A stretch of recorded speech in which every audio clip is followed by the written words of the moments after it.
మన రాష్ట్ర ఎన్నికలకు సంబంధించిన నోటిఫికేషన్ రాబోతుంది. 18 నుంచి 25 వరకు నామినేషన్స్ వేయడానికి సమయం. వైఎస్ఆర్ కాంగ్రెస్ పార్టీ అభ్యర్థిగా వెంకటగిరి నియోజకవర్గానికి 25వ తేదీ ఉదయం 11-12 మధ్య నామినేషన్ వేయటం జరుగుతుంది. మీ ద్వారా అందరికీ తెలియజేస్తున్నాం. దానికి తగిన అనుమతులు మా రిటర్నింగ్ ఆఫీసర్ జేసీ గారు, మన రిటర్నింగ్ ఆఫీసర్, ఆయనకి అప్లై చేసి 25 ఉదయం ఈ నామినేషన్ ప్రక్రియ ఉంటుంది.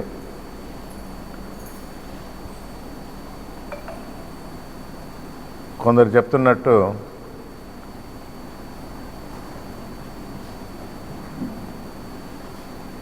ఎలక్షన్ అయిపోయింది, అవసరం లేదు, క్యాండిడేట్ ఎవరనేది కాదు, రేపు విన్నర్ ఎవరనేది కూడా డిసైడ్ అయిపోయిందని తోటల్లో కూర్చొని చెప్తా ఉంటారు కొందరు.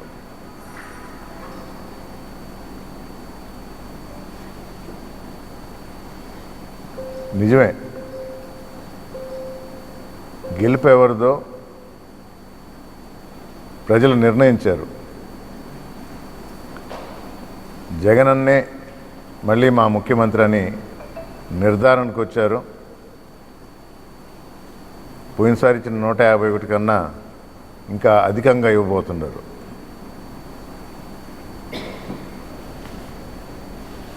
పార్టీలో ఉన్న మనస్పర్ధలు, ఈ నియోజకవర్గంలో ఉన్న చిన్నపాటి ఈ డిఫరెన్స్లో అన్నీ సమసిపోయి కలిసికట్టుగా రాష్ట్రం మొత్తంలో ఉన్న 175 సీట్లకి గెలుపు దిశగా వైఎస్ఆర్ కాంగ్రెస్ పార్టీ పరుగులు తీస్తుంది. అది తెలుసుకునే ఫ్రస్ట్రేషన్తో తెలుగుదేశం పార్టీ నాయకుడు చంద్రబాబు నాయుడు గారు తన కార్యకర్తలకి గీతోపదేశం చేశాడు. ఏమని? రాళ్లతో కొట్టమని.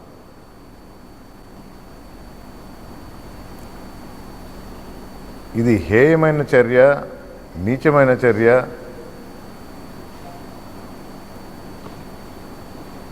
ఒక కార్యకర్త రాయితో కొట్టడం ఒక ఎత్తు అయితే,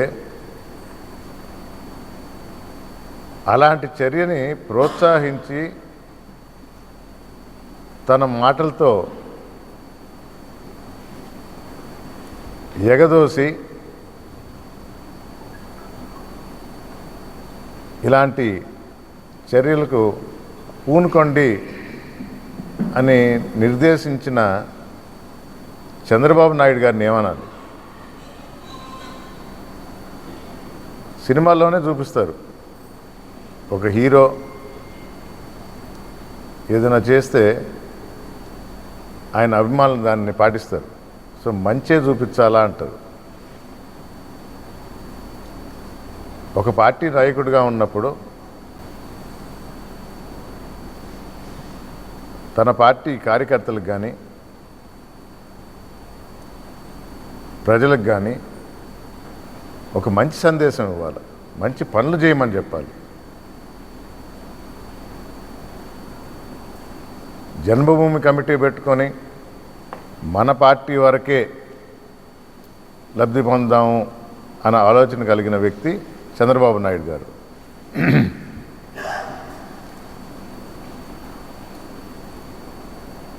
పార్టీలకు అతీతంగా అర్హత ప్రకారం మన ఆంధ్ర రాష్ట్ర ప్రజలందరికీ మేలు చేస్తామనే వ్యక్తి జగన్మోహన్ రెడ్డి గారు.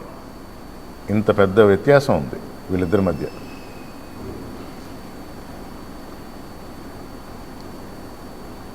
మనిషిని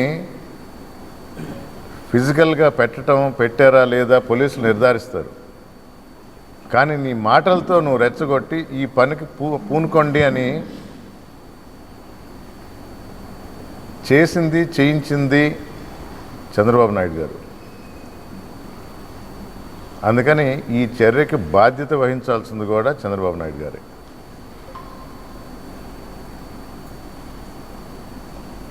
కానీ ఇలాంటి చర్యలు జగన్మోహన్ రెడ్డి గారిని ఆపలేవు. దేవుడి దయ వల్ల 1 ఇంచ్ దిగుంటే కన్నుపోయి ఉండేది. అది మళ్ళా ప్లానింగ్ అంటారు. లోకేష్ బాబుకి ఒక ట్విట్టర్ ఉందని చెప్పి ఈ రాయి కూడా తాడేపల్లి నుంచి వచ్చిందే అంటాడు. ఎలాంటి వ్యక్తి అయినా ఖండించాల్సిన అవసరం ఉన్నప్పుడు అది కూడా మానవత్వం లేకుండా ఈ విధంగా పోస్టులు పెట్టడం అంటే నువ్వు ఇంకా ఇలాంటి ద్వేషాన్ని పెంచుతున్నారు. నేను ఇదివరకే 2-3 రోజులుగా చెప్తున్నాం, వెంకటగిరిలో లేనందువల్ల వెంకటగిరి ప్రజలందరికీ చెప్తున్నాం. జగన్మోహన్ రెడ్డి గారు చెప్పేది ఒకటే, ఎలక్షన్స్ ఉన్నప్పుడు 2 పార్టీల మధ్య 3 పార్టీల మధ్య పొత్తులకి ఎంతమంది పొత్తులు ఉన్నా ఒక సైడ్ మేము ఒంటరిగానే పోరాడతాం వైఎస్ఆర్ కాంగ్రెస్ పార్టీ. ఎలక్షన్స్ అయిపోయిన తర్వాత ఎంతమంది ఓటేశారని కాదు, ఆంధ్ర రాష్ట్రంలో ఉన్న ప్రజలందరినీ చూసుకోవాలి, కాపాడాల్సిన బాధ్యత ప్రభుత్వం ఏర్పడ్డాక ముఖ్యమంత్రిగా జగన్మోహన్ రెడ్డి గారు ఎలా అయితే తీసుకున్నారో ఆ విధంగా అందరి బాగోగులు కోరుకోవాలి. అది ఒకసారి నిరూపించాడు. ప్రజలు సంతోషంగా ఉన్నారు. దానికి అనుగుణంగానే రేపు మే 13న తీర్పు ఇవ్వబోతున్నారు. మరొకసారి వైఎస్ఆర్ కాంగ్రెస్ పార్టీని ప్రభుత్వం ఏర్పాటు చేయడానికి ప్రజలందరూ కంకణం కట్టుకొని జగన్మోహన్ రెడ్డిని ముఖ్యమంత్రిగా చూడాలనుకుంటున్నారు. అందుకని ఇలాంటి చర్యలు, ఇలాంటి ద్వేషపూరిత ప్రసంగాలు మానుకోవాలని పెద్దలకి తెలియజేస్తున్నారు. మన నియోజకవర్గానికి వస్తే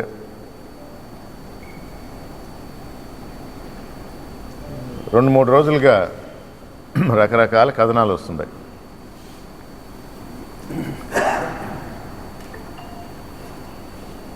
వైఎస్ఆర్ కాంగ్రెస్ పార్టీ అభ్యర్థి నేదురుమల్లి రామ్కుమార్ రెడ్డి మధ్యలో ఆశావాహులు ఉన్నారు, వాళ్ళ ప్రయత్నాలు చేశారు. ప్రయత్నం వరకే చేశారు కానీ అంతకు మించి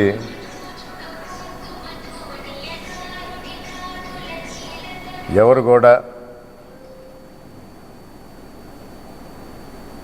నేను అభ్యర్థి అని ఎవరు ప్రకటించుకోలే. ఈరోజు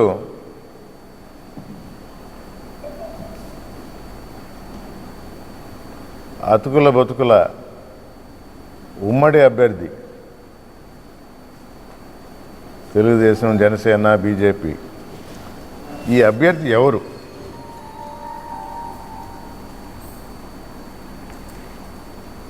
ఎందుకంటే మాజీ ఎమ్మెల్యే గారు రేపు నేనే ఈ నియోజకవర్గాన్ని చూస్తున్నాను అని ఒక దగ్గర స్టేట్మెంట్ ఇచ్చారు.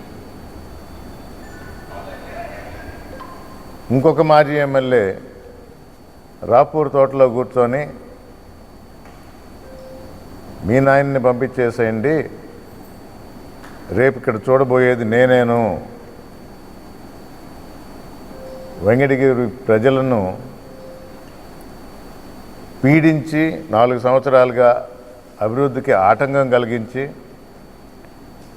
ఇంకా చాలదన్నట్టు కొత్తగా వచ్చిన అభ్యర్థిని పక్కన పెట్టుకుని మరీ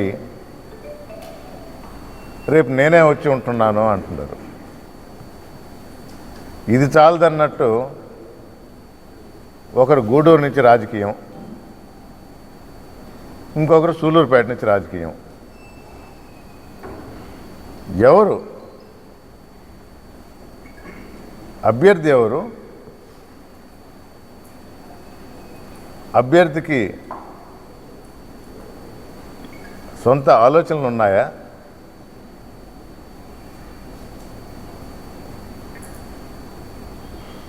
మరి 4, 5 మేమేను అంట వెంకటగిరి ప్రజలు ఎవరి దగ్గరికి వెళ్ళాలి? ఎవరి అవసరాలు ఎలా తీరుస్తారు?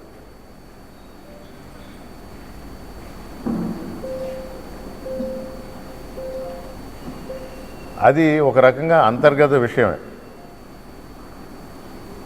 అందుకని పార్టీకి నేను సలహా ఇవ్వటంలా, కానీ వెంకటగిరి ప్రజలు ఆలోచించండి అని చెప్తుంటా. వెంకటగిరి ప్రజలు ఆలోచించండి. మీ అభ్యర్థిగా మీరు ఎన్నుకున్నప్పుడు ఆ ఎమ్మెల్యే అభ్యర్థి ఎలా ఉండాలి, ఎక్కడ ఉండాలి,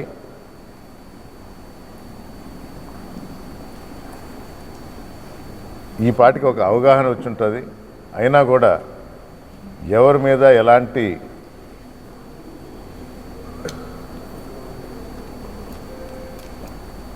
అపవాదులు వేయకుండా మీరే ఆలోచించుకొని, ఇంకా సమయం ఉంది. వెంకటగిరి నియోజకవర్గం, వెంకటగిరి పట్టణం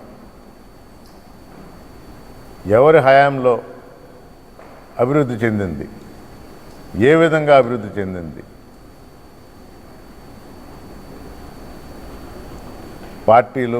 పార్టీ నాయకులు వచ్చి ప్రతి ఒక్కరూ వివిధ విషయాలు తెలియజేస్తారు. మీడియా మిత్రుల ద్వారా మిమ్మల్ని అందరినీ కోరుకునేది ఒకటే, ఆలోచించండి, తెలుసుకోండి. వైఎస్ఆర్ కాంగ్రెస్ ప్రభుత్వం, జగన్మోహన్ రెడ్డి గారు మీకు అండగా ఉన్నాడు. ఈ 5 సంవత్సరాలు ఇచ్చిన మాట నిలబెట్టుకున్నాడు. అలాగే మీకోసమే పనిచేస్తున్న ఈ ప్రభుత్వాన్ని తిరిగి భారీ మెజారిటీతో